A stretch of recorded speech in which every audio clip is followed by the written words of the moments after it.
kaming mga pinipare. Actually, salamat po sa DMW. Livelihood, ito specify talaga ni Pangulo sa aming Pangulo.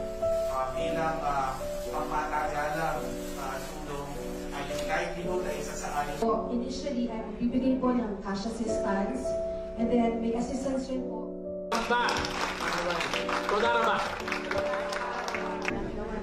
Incidentally, ladies and gentlemen,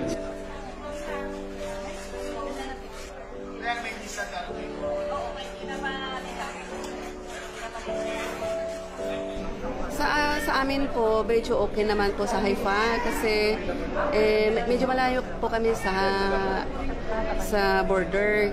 Pero ang nakakatakot lang doon yung mga pumasok na mga militante kasi siyempre hindi mo naman sila mukhaan kasi pare-parehas naman sila. Kaya yun ang nakakatakot kasi yung sinasabi nila na intifada na kung sino-sino lang na lang sasaksakan nila. Yun ang nakakatakot doon. Hindi na po naging normal po yung takot po kasi na baka makarating sa amin yung mga Hamas. Kasi hindi ko po alam kung anong pwede pong mangyari. Na baka lumala o para makauwi na po ako kasi single parent po ako. Nangangamba po ako sa mga anak ko. Saka para po kung sakali, hindi mahirapan ng gobyerno na mag-repatriate ng sabay-sabay ng mga Pilipino po doon. May narinig po kaming bomba, tapos nagsirena po agad. So, yun po, may dala-dala po akong baby. So, tatakbo kami sa bomb shelter. Yun po, kaya,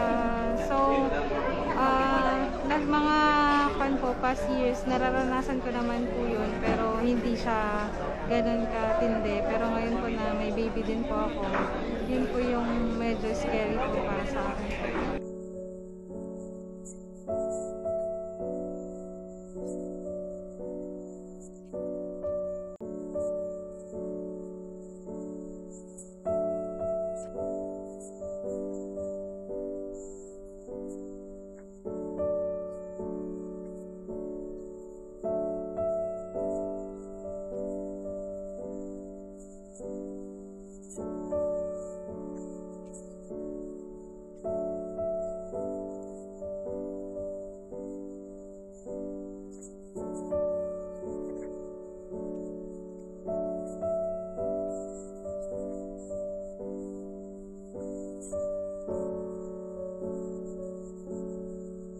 Sobra-sobra po. Hindi po kami kinalimutan lalong-lalo na po ng presidente na kahit hindi pa kailangan, sinabi niya na po kagad. Saka simula po nung pag-alis po namin sa trabaho, pagpunta po namin sa DFA sa Tel Aviv, hanggang sa makauwi po kami dito, hindi po kami pinabayaan.